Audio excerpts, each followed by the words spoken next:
안녕하세요. 한재훈입니다. 오늘은 논어 네 번째 편인 이인편에 대한 강의를 하도록 하겠습니다. 이인편은 총 26개의 장으로 이루어져 있는 편입니다. 제1장부터 보시겠습니다. 자왈 이인이 위미하니 택 불처인이면 언득지리요. 선생님께서 말씀하시기를 마을이 인후한 것이 아름다움이 되니 마을을 선택하되 인후한 데 살지 않는다면 어찌 지혜롭다 하겠는가, 이런 내용입니다.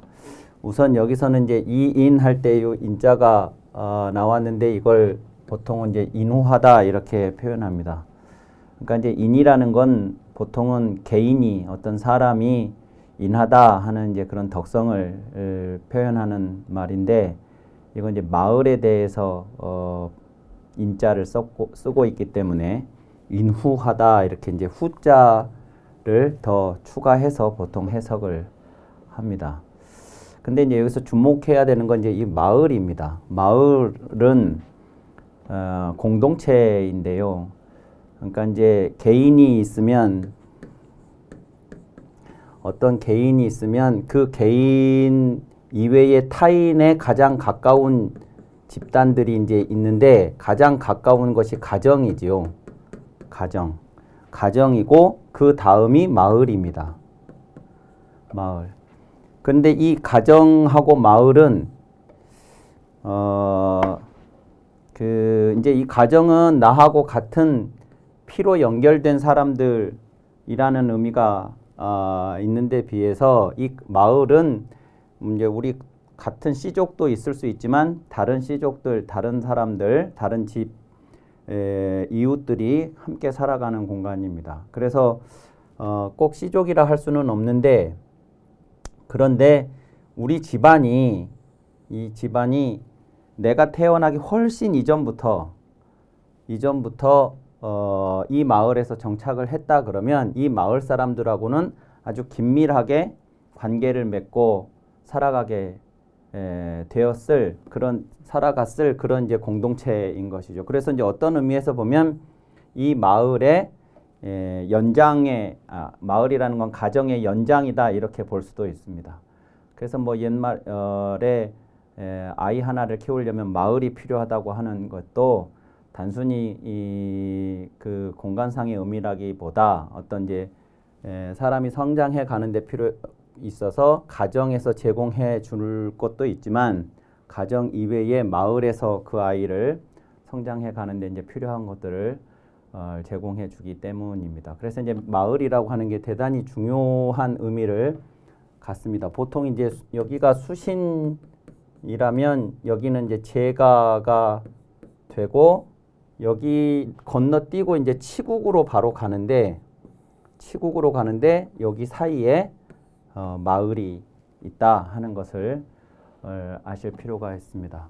그래서 이제 마을이 내 삶에 있어서 가정의 연장선에서 마을이라는 게 대단히 중요한데, 그 마을에서 아름답다고 할 수 있는 것은 인후함이다 이런 겁니다. 마을의 이제 최고의 덕목은 인후한 풍속, 인정 이런 거죠. 그런 것이 이제 마을에 있어서 이제 미덕이라고 인후함을 말할 수가 있습니다. 그런데 이제 마을은 이제 그런 건데, 이 마을이라는 걸 아까도 이제 앞에서 말씀드리기를, 우리 집안이 오래전부터 여기에 이 마을에 정착해서 살았을 수도 있겠지만 반드시 여기에서만 살아야 한다는 법은 없는 거죠. 그래서 이제 마을이 우리가 선택을 해야 할 문제하고 연결이 됩니다. 그러니까 이제 우리는 마을을 선택해서 살 수가 있습니다. 그러니까 이건 선택이지 확정이나 아니면 강제에 의해서 이야기될 수 있는 것이 아니라는 거예요. 그러면 이제 마을을 선택을 한다고 할 때 내가 어떤 마을을 선택을 할 것이냐 하는 것은 전적으로 나한테 달린 문제인데, 그때 인후한 데 살지 않는다면, 선택을 하는데 인에 처하지 않는다면, 그러면 이제 내가 선택을 잘 못한 거죠. 선택을 인후한 마을이 아닌 엉뚱한 마을을 선택해서 내가 산다고 하면 그 선택을 제대로 할 수 없는 나를 어찌 지혜롭다 하겠는가 이런 겁니다. 그러니까 자신이 살 공동체를 선택을 하는데 인후한 공동체가 아닌 엉뚱한 데를 선택을 했다면 그런 사람을 어떻게 지혜롭다고 할 수 있겠냐 이렇게 얘기를 하면서 마을은 선택을 해야 하는 것이고 그 선택을 할 때 가장 중요한 기준이 인후함이다 이 얘기를 이제 하고 있는 것입니다. 근데 이제 또 하나 우리가 이 장에서 눈여겨보아야 할 것은 이 지혜롭다라고 하는 이것을 이야기를 할 때 지혜롭냐 지혜롭지 않느냐 하는 것을 평가하는 가장 중요한 기준이 내가 인을 선택할 수 있느냐 이런 걸로 얘기하고 있다는 겁니다. 그러니까 이제 개인도 개인이 개인 자신에 대해서도 수신의 문제에 있어서도 그렇지만 이런 문제에 있어서도 공자는 이 지혜롭다고 하는 것을 철저하게 인이라고 하는 것을 기준으로 이야기하고 있다 하는 것도 이제 또 하나 눈여겨보실 부분입니다. 그리고 이제 혹시 모르실까봐 이 지혜롭다라고 할 때는 보통 이제 요 지자를 씁니다만 나중에 이 글자가 나오기 전에 원래는 이 글자를 알지자라고도 쓰고 지혜롭다는 지혜로울 지자로도 쓰고 그랬습니다. 그러니까 이제 원래는 지식의 지자와 지혜의 지자가 같은 글자 안에 있었는데 나중에 이제 지식과 지혜를 분리하면서 사람들이 이제 따로 쓰기 시작하면서 지혜롭다라는 글자는 이제 요 글자로 쓰기로 이제 하고 저 글자를 이제 새로 만들어서 썼던 것이고 그 이전에는 이 글자를 지혜롭다고 했고 논어에는 거의 대부분 이 글자를 지혜롭다고 이야기를 합니다. 두 번째 장을 보시죠. 자왈 불인자는 불가 이 구처약이며 불가 이 장철학이니 인자는 안인하고 지자는 이인이니라 이랬습니다. 불인자는 불가이 구처약이며 불가이 장철학이니 이랬는데요. 이제 불인자를 먼저 얘기를 했습니다. 인하지 못한 사람. 인하지 못한 사람은 불가이 구처약 이런 문장은 어떻게 해석을 하셔야 되냐면 이 써이자를 해석하시기가 이제 한문을 공부하신 분들이 좀 어려우실 수가 있는데 이게 기본적으로 쓸 용자입니다. 써라는 것이 쓰다를 활용한 것이니까 쓸 용자하고 써이자는 똑같습니다. 글자가 의미가 똑같아요. 그러니까 이거는 뭐뭐로써 이렇게 이제 보통 써이자를 그렇게 해석을 하는데 그게 뭘 이용해서 이런 뜻입니다. 뭐뭇을 가지고 뭘 이용을 해서 그러니까 이제 수단, 방법 이런 거를 이야기를 하는 거죠. 그러니까 불인한 사람은 가지고 있는 게 불인을 가지고 있을 텐데 그 불인함을 가지고는 이런 뜻이에요. 그걸로서는 구처약, 약에 오랫동안 처하는 게 불가하다 이런 얘기죠. 불가. 그럴 수가 없다 하는 겁니다. 이제 여기서 이제 요 약자는 여기서의 약자는 저 약이라는 건 약소하다, 뭐 간략하다 그럴 때도 이제 쓰이는 약자니까 간단하다 이런 거니까 여기서는 이제 가난함을 이야기를 합니다. 이제 가난하다는 것은 모든 것이 간소하고 간단하고 간략하고 그렇겠죠. 뭐 먹는 것도 아주 단촐하고 입는 것도 그렇고 뭐 사는 데도 그렇고 그럴 테니까요. 이게 이제 가난하다는 뜻입니다. 여기서는 오랫동안 가난에 처하는 것이 불가하다 그랬습니다. 또 그 다음을 보시면 불가이 장철학 그 불인함을 가지고는 즐거움 이 즐거움은 여기서는 이제 부귀 같은 것이라고 보실 수 있습니다. 즐거움. 그 즐거움에 꼭 이제 물질적으로 부귀뿐만이 아니라 뭔가가 이제 잘 되는 상황입니다. 잘 풀리는 상황, 즐거운 상황이고 요거는 뭐가 잘 안 되는 상황이라고 보시면 되겠고 이제 가장 이제 대표적인 게 가난함이나 부귀함 이런 것이라고 이제 볼 수 있어서 그렇게 설명을 드린 건데 요거 이런 좋은 상황에도 오랫동안 길이 처하는 것이 불가하다 이랬습니다. 그래서 인하지 못한 자는 공궁함에 오래 처하지 못하고 즐거움에 길게 처하지 못하니 이렇게 이제 번역을 할 수가 있는데 그러면 왜 불인한 사람은 그러냐 하면 이 불인할 때 요 인자가 제가 예전에 인자를 많이 나오지만 인자는 극기하고 애인이라는 이 말로 보시면 논어의 모든 인에 대한 이야기가 해석이 될 수가 있습니다 라고 설명을 드린 적이 있는데 불인한 사람은 그러니까 뭐냐면 자기를 이기지 못하는 사람이고 남을 사랑하지 못하는 사람입니다.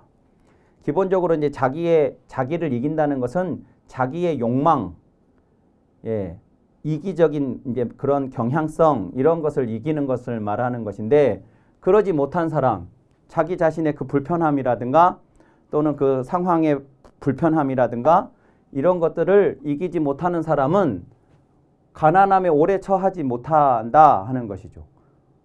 가난한 상황을 못 견딥니다. 그러니까 이제 가난한 상황이라는 것이 물질적으로 나에게 불편함을 줄 수는 있지만 그 가난이 어쩌면 이제 어떤 상황에서는 내가 지키고자 하는 어떤 신념이라든가 지조라든가 인생의 철학이라든가 이런 거하고 이제 충돌한 결과로 주어진 상황일 수 있거든요. 가난이.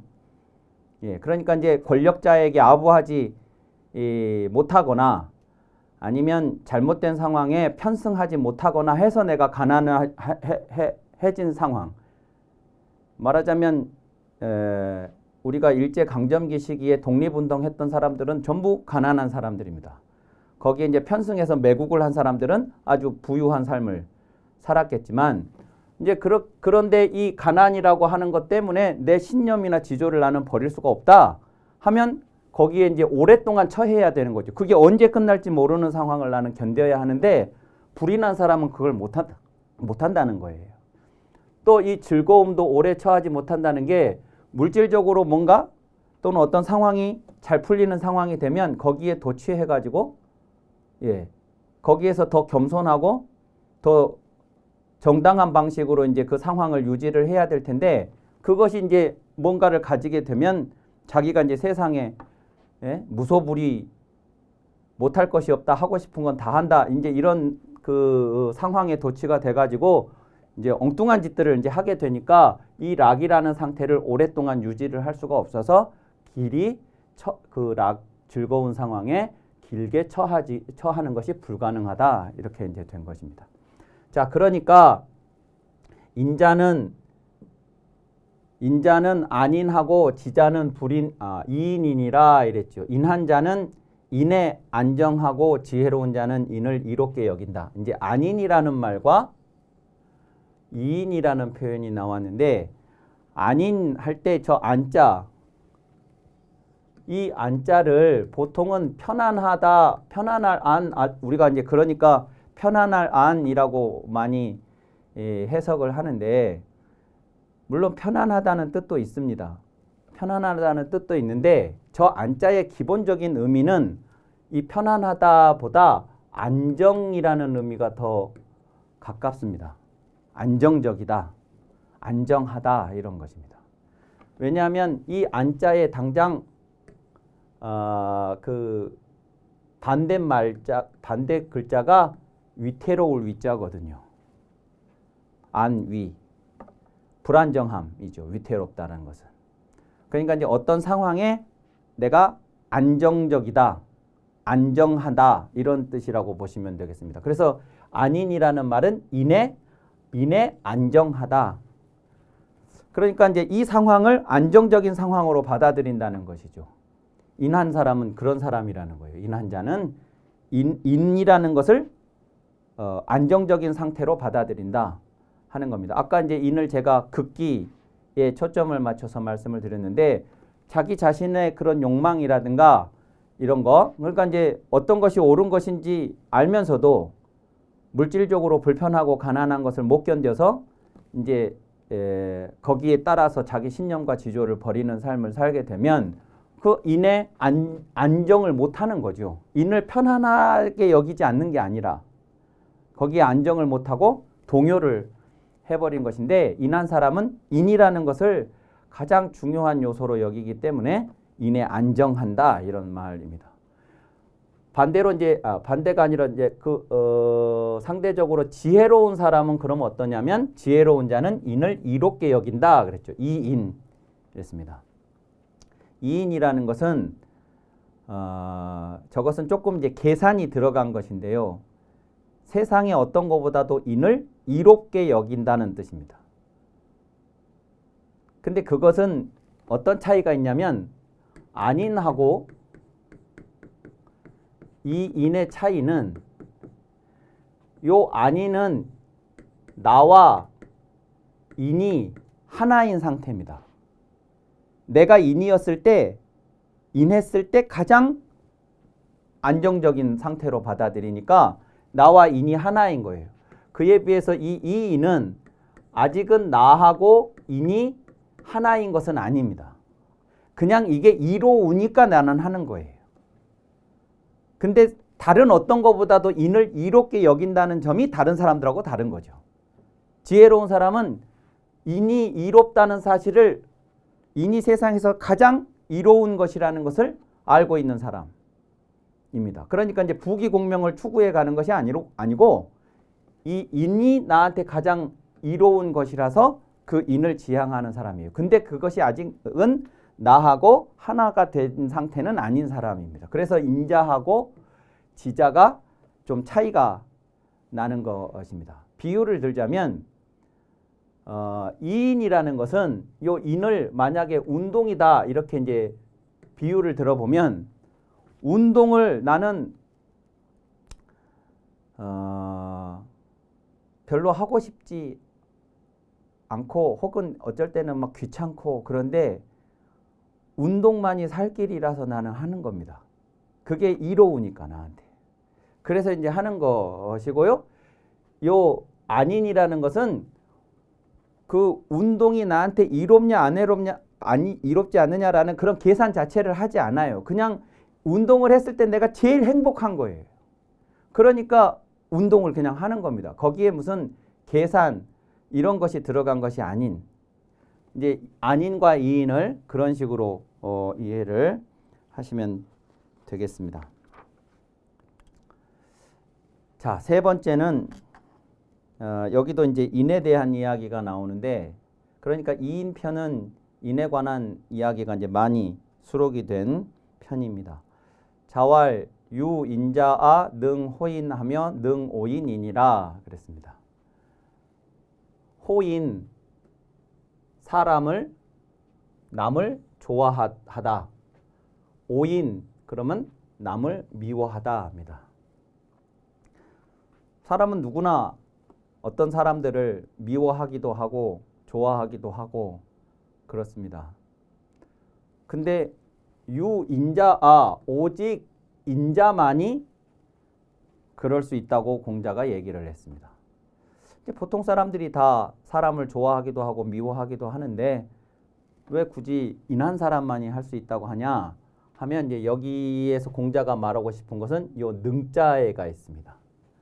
능자가 이제 키워드입니다. 말하자면 능히 사람을 좋아하고 능히 사람을 미워한다. 이제 보통 그렇게 해석을 하는데 좀 해석을 좀 달리해서 제가 이렇게 했습니다. 남을 좋아하는데 능하고 남을 미워하는데 능하다. 이렇게 이제 능자를 좀 강조하려고 저렇게 부사로 취급하지 않고 동사처럼 번역을 해봤습니다.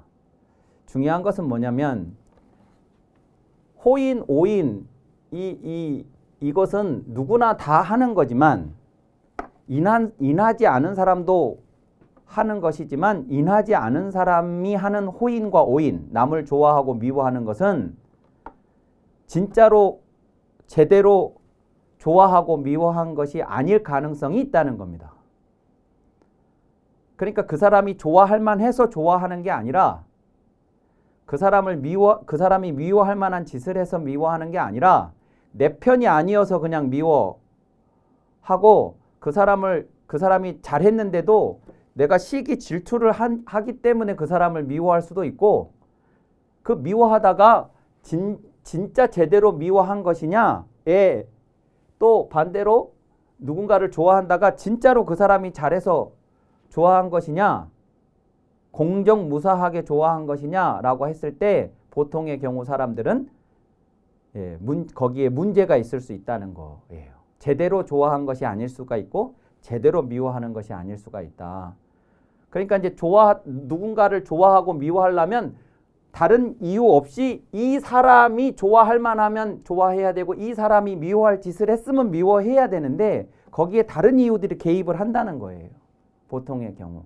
근데 이 인한 사람은 누군가를 좋아한다면 그걸 정말 제대로 잘 좋아하고 잘 미워한다는 거예요. 왜? 이 인한 사람은 계속 말씀드리지만 이걸 하는 사람이기 때문이에요. 특히 이거를. 나하고 친분이 있는 사람이면 그 사람이 설령 좀 잘못했더라도 내가 좋아하고 잘했다고 하고 그러고 싶죠. 근데 그게 또 다른 누군가한테는 불공정한 것이 될 수가 있단 말이죠.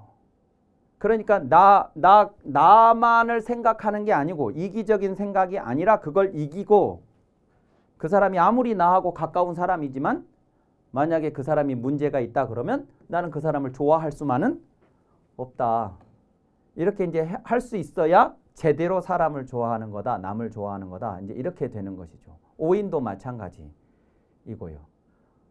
그래서 인한 사람 저런 경우에 이제 왜 인자는 호인하고 오인을 제대로 능히 한다고 하는 것이냐 하면 저 인자할 때 저 인이라는 걸 저렇게 접근을 해야 왜 그런 것인가를 이해할 수 있습니다. 저걸 단순히 그냥 인자한 사람 이렇게 접근해가지고는 저 말이 무슨 말인지 잘 해석이 안 되는 것이죠. 자, 4장 네 번째는 자왈 구 지어 인으면 무악야니라 그랬습니다. 선생님께서 말씀하시기를 진실로 인의 뜻을 두면 악이 없다 이랬는데요. 여기 이 구자가 진실로라고 이렇게 번역을 했는데 저걸 이제 진실로 구 그럽니다. 그런데 이 진실로라는 것이 이런 경우 저 구자가 진실로라고 번역이 되었을 때는 이게 이제 가정이에요. 그래서 면이라고 하는 것이 이제 뒤에 토로 따라 나오는 겁니다. 그런데 이제 가정 그러면 보통 만일 이렇게 해석을 하죠. 만일 뭐뭐 한다면 이렇게. 그래서 이제 보통은 만일 여자나 혹은 만일 약자나 뭐 이런 것들을 이제 씁니다.